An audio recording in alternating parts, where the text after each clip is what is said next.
way back in 1968, the first intercontinental rally of all was London-Sydney Marathon, which was okay, and it went a long way, but it wasn't quite as difficult in the end as it might have been. And within a year, people were saying, why don't we do something really ambitious?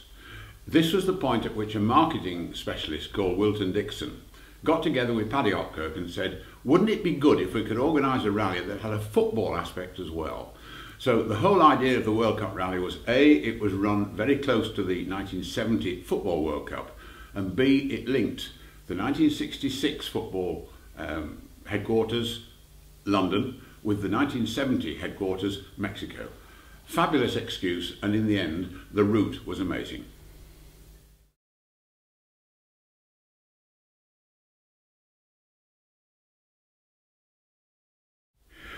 Those of us who were on the World Cup rally, and to my joy, I shall never ever forget, I was a travelling controller. I went everywhere. I didn't quite do as many flights as one or two other people, but I went everywhere, all the way around Europe, all the way around South America, all the way around Central America. None of us who were on the event have ever forgotten it because of the sheer scope, because of the sheer physical and climate demands there were of the event. It was one of the toughest events I think we'd ever thought it could be, and it was. And yet, because the way times changed, petrol prices went through the roof, the politics went all wrong, it proved almost impossible geographically to organise another event like it. So if you like, it's one on its own. It's one of the toughest events ever held, and I'm a romantic old devil. I suddenly thought, 40 years on, gosh, am I really 40 years older? And I haven't forgotten a single thing about the event.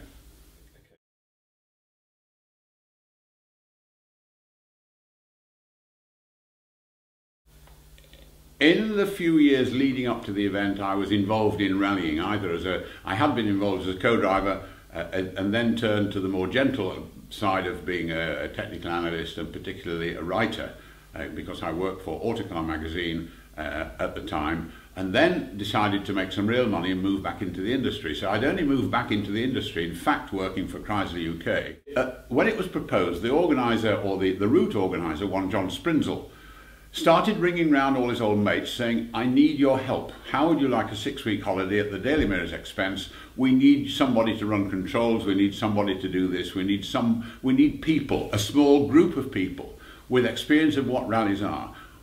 Would you be interested? And I said, well, yes, but. And the but was simply that it was going to be 6 weeks out of my year, and I didn't actually have 6 weeks of holiday leave in my new job. So the important thing, and you may talk about this later if you like, the important thing is that I had to beg and plead with my employers to take some time off in excess of my annual leave.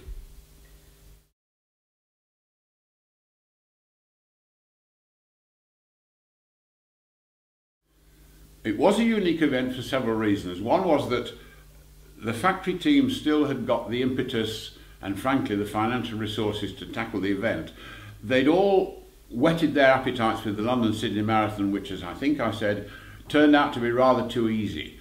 They were looking forward to a real, hard, fast, rough challenge.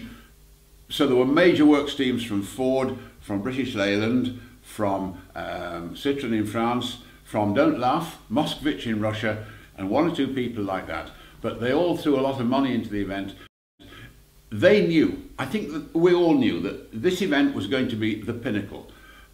The theory was that there might be another World Cup rally in 4 years after 1970.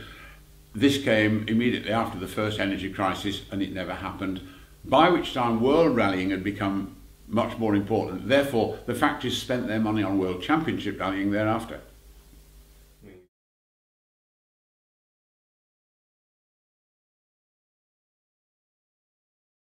Okay, there was a connection. Jimmy Greaves, who unfortunately had just stopped playing football, was in one of the rally cars.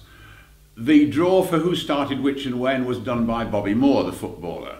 The start was waved off by Alf Ramsey, Sir Alf Ramsey, the team manager, and there was a football connection throughout because the Daily Mirror in particular thought this was a wonderful circulation raiser, and it was.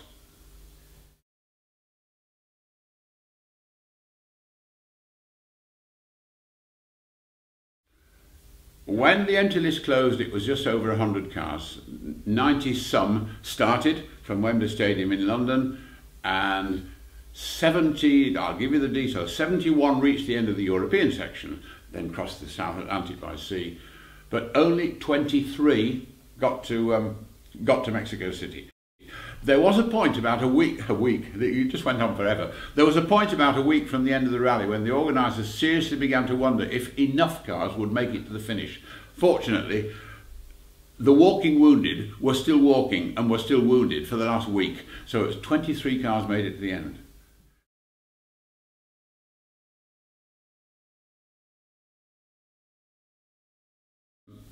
I will never forget this event. One or two of my good friends who are still around have helped me with interviews, and they will never forget this event. We thought that if we could persuade Veloce to hold a book launch, it would raise the interest in this event yet again. One or two cars survived, not many. One or two cars survived. We're hoping to get one or two cars to the launch. We're hoping to invite one or two of the drivers to the launch. And it'll just be a wonderful opportunity to say, good grief, I haven't seen you for such a long time, or I didn't think this car still existed. The good news for all of us is that Ford Motor Company, having won the event in this car, in this Escort, Ford Motor Company have treated that car like a family pet for the last 40 years. It's still there, it still works, it's still in very good condition, and it's still very genuine indeed. That car is coming to the launch party.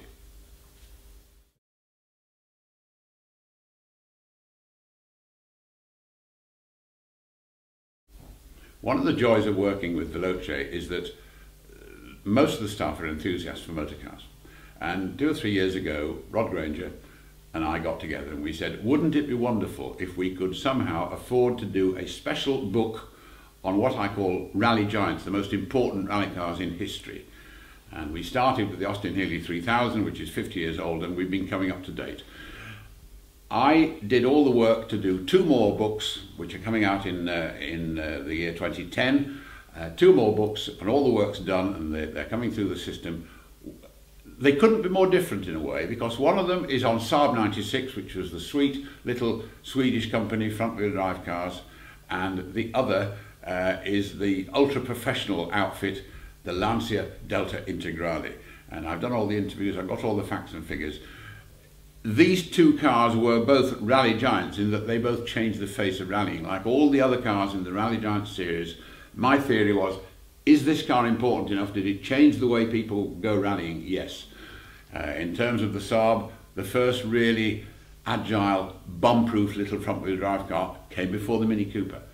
The Lancia Delta Integrale, of course, was typically Italian. They threw money at it, and when it's lira, that's an awful lot of money. They threw money at the Delta Integrale, which was 4-wheel drive, which was turbocharged, which had superstar drivers, and the Integrale was the most important rally car of the 80s and 90s. So those are the 2 books coming along this year. That'll bring the total library of rally giants. I think it's either 11 or 12, and we've still got 1 or 2 to go, but give me a break, I've just finished the World Cup rally as well.